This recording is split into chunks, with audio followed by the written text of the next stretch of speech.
Order, order. Owen Thompson to move the motion. Thank you, Mr Davies. It's a pleasure to serve under your chairmanship. There are plenty of events happening these days, but unfortunately they're not the kind of events that we would like to see happening. Ever-changing political events related to the global pandemic have devastatingly disrupted our ability to take part in all those other more fun events and an ability to mix and gather safely. Usually the UK has a year-round programme of cultural activities which is truly world-beating. Music, theatre, arts, outdoor festivals, as well as conferences, ceremonies and shows. Events which happen thanks to the collective efforts of a diverse, trained and skilled workforce employing around 1 million people. These events bring us together, they inspire us and lift our spirits. But sadly, since March 2020, the cultural map of events has been all but wiped out, only held via computer screens. The vibrant sector has been brought to its knees. I support the need to take action to tackle the increasing spread of the virus, and balancing public health against economic damage is clearly very, very tricky, although there is no single step more important to getting things running again properly in the events sector than getting the virus under control. Professionals in the events industry are not only keen to follow the rules, but they could also help to frame future solutions. The British Events Industry Coalition contains members with expertise in planning and running safe events of all shapes and sizes, and they would be delighted to lend their health and safety knowledge along with their industry experience to help frame future regulation.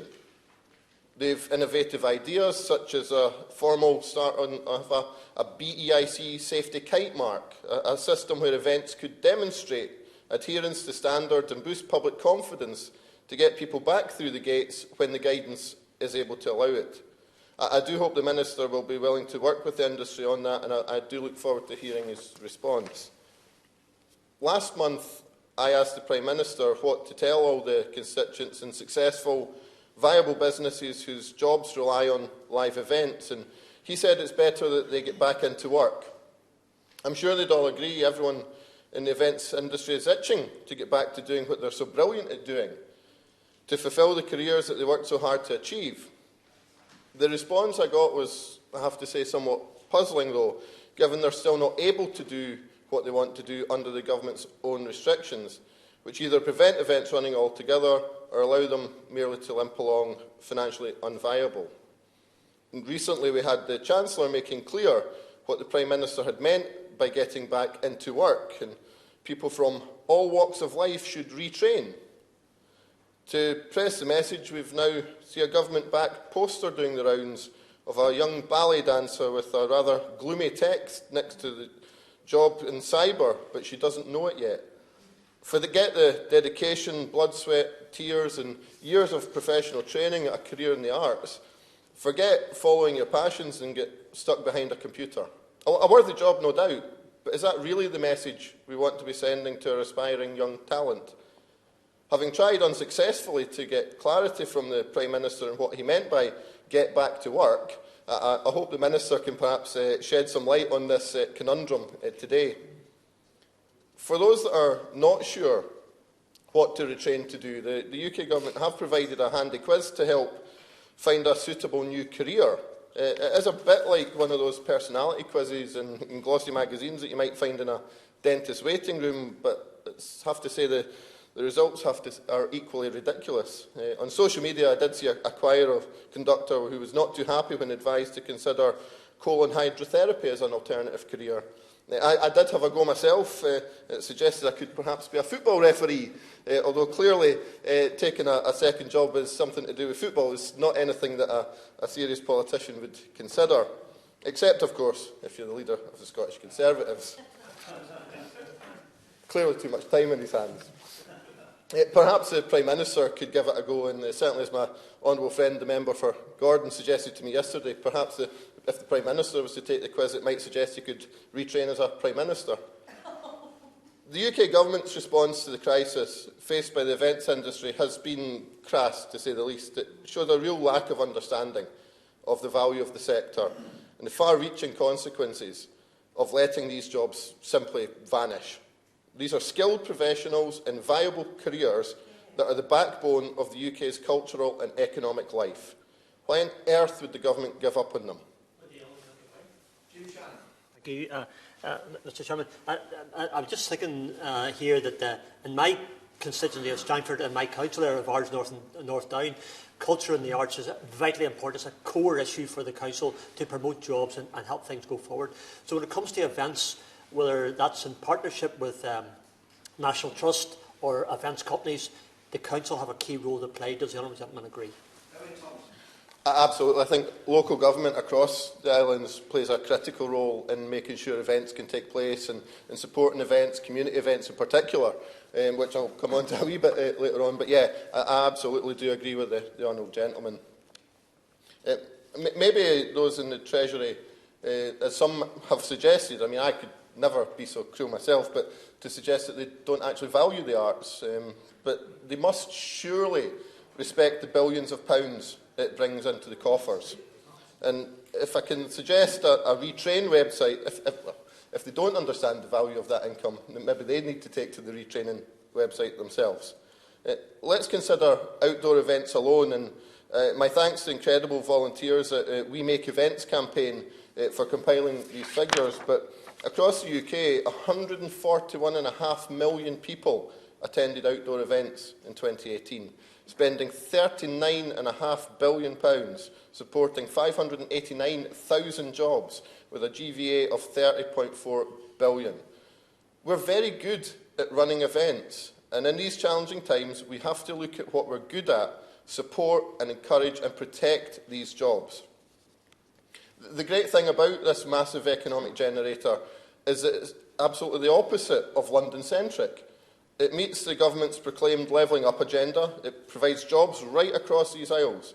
No more so than in my own constituency of Midlothian, which not only has a huge proud tradition of community events and gala days, but is home to many businesses and freelancers who work in the world's most fabulous and famous global events right on our doorstep in Edinburgh. In Scotland, creative industries, prior to the pandemic certainly, were one of the fastest growing sectors, supporting around 9 billion worth of activity in the Scottish economy. And it's with its contribution growing by 62% from 2008 to 17. Across the UK, the creative industries were growing at 5 times the rate of the economy as a whole, contributing 111.7 billion in GVA, and creating jobs at 3 times the rate of the UK average. That's in all parts of the country. These are not just viable businesses. They're essential for the UK's growth and recovery from the crisis. Culture and events are not frivolous add-ons. They're not optional luxuries when other more serious jobs are taken care of. They're central to our heritage, our happiness and our mental health. They're a part of what it means to be a human being. This crisis has surely shown us just how valuable the arts are in creating resilient communities. Hard times have been eased by music, art and creativity and looking for ways to come together, virtually as it has to be while we can't do it face to face. Nobody in the sector is simply sitting back, holding out for handouts. They want to work. Businesses are innovating, finding ways to adapt, and people are taking jobs wherever they can find them to survive. Performers are looking for platforms to share their talent in innovative ways, such as Stars in Their Homes, which was run by a constituent of mine, where at the weekend performers would gather to take to Facebook and bring a bit of joy into the homes across the country. The fact remains, however, that all sorts of skilled professionals dependent on live events have been left in the cold with very little support. People in staging, lighting, security, audio-visual technology, sound engineers, promoters, planners, the hospitality suppliers, photographers, florists, technology manufacturers, the list goes on. And all of that before we get into the associated hospitality links and benefits. But with time constraints, that's perhaps one for another day.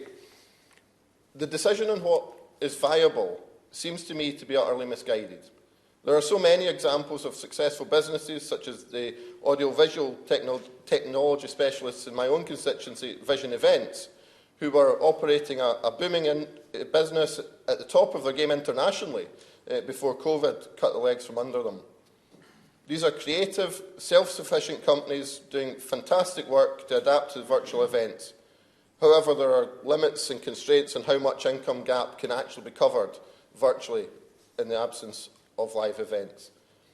There is and always will be a demand for events, but if we allow these jobs to be lost now, it will be very difficult to pick up again where we left off, and we'll lose the competitive advantage that the UK currently enjoys. The Minister will no doubt draw attention to the job support extension, albeit limited, and the fiscal support for the arts, and of course this is welcome. I'll make no bones about that. There will clearly be other details on that still to come. But the question is really, does this go far enough to protect the industry and support those on the brink?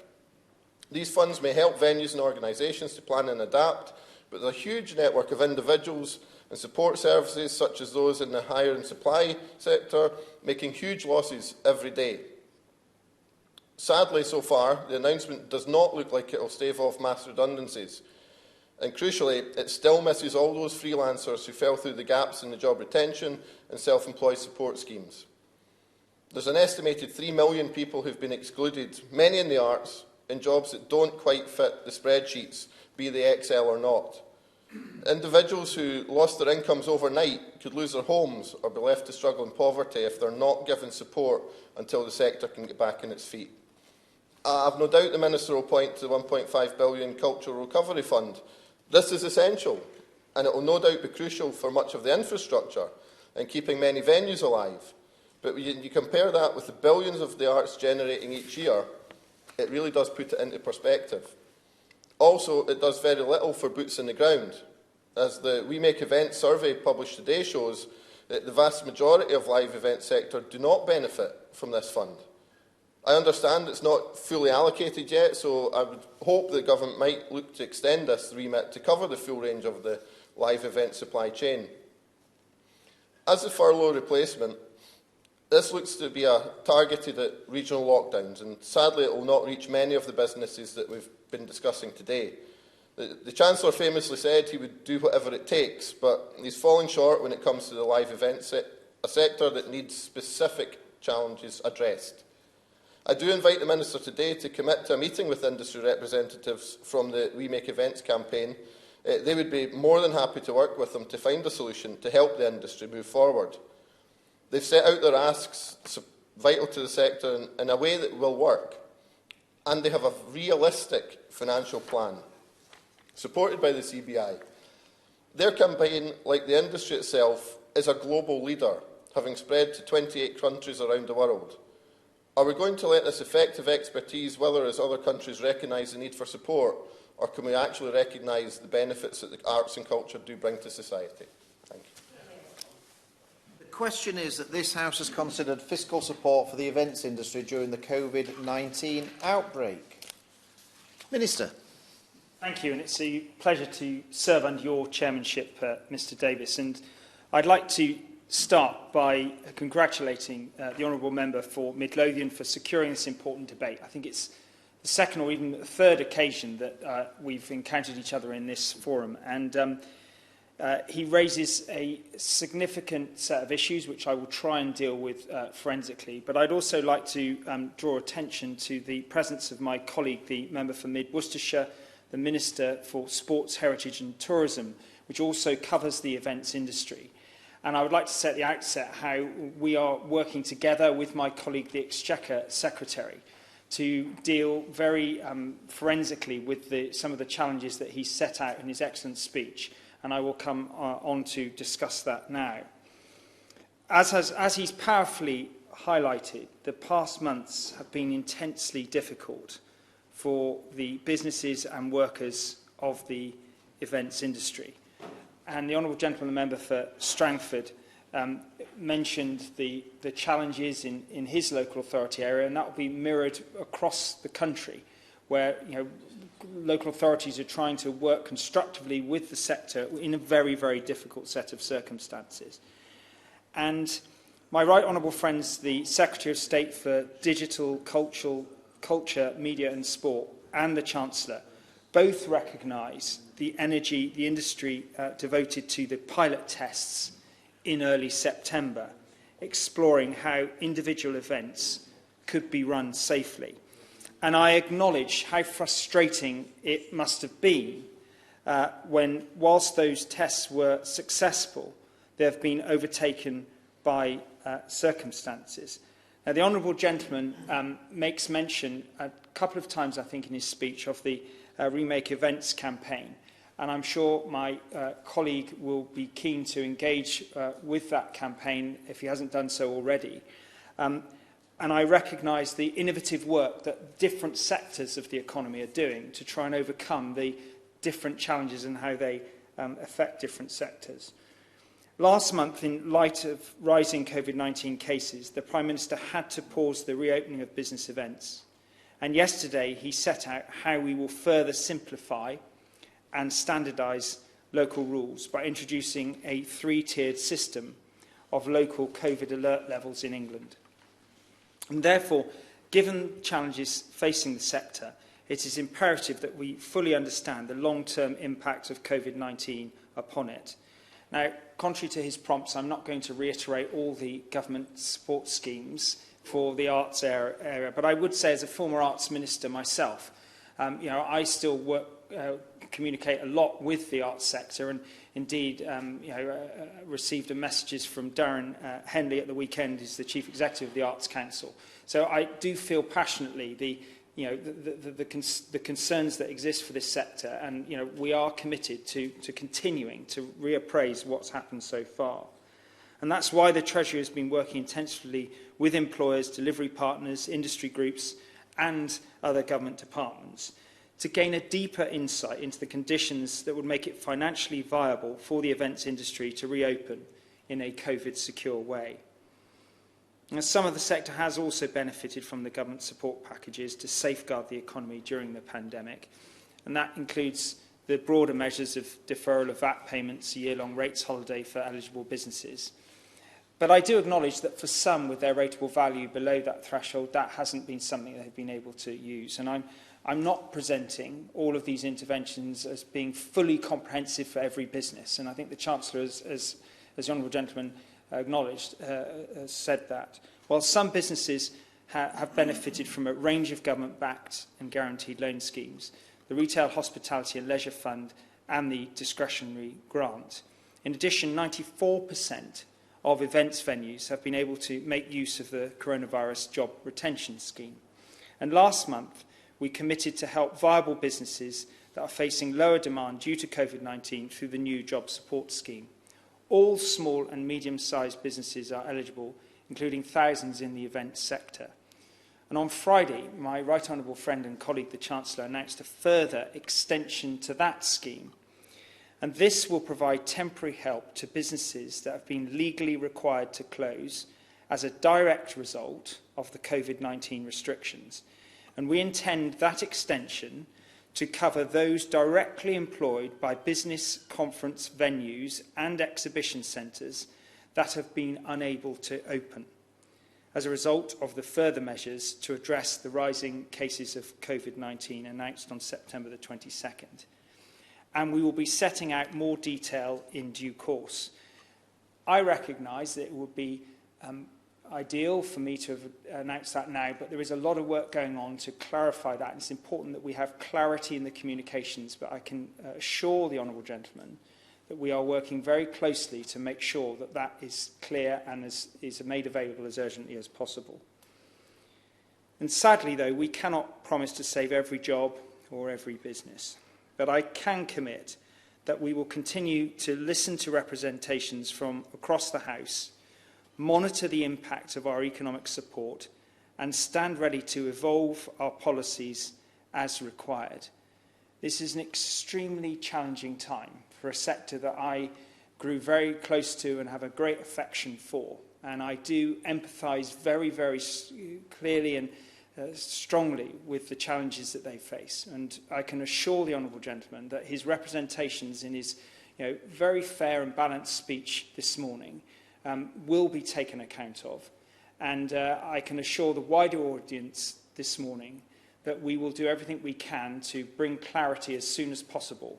And indeed, I shall be talking to my colleague, the Minister for this sector, after this debate is concluded. So that concludes my remarks, but I hope I've responded in some way effectively to the remarks he's made. Thank you. The question is that this House has considered fiscal support for the events industry during the Covid-19 outbreak. As many as are of that opinion say aye.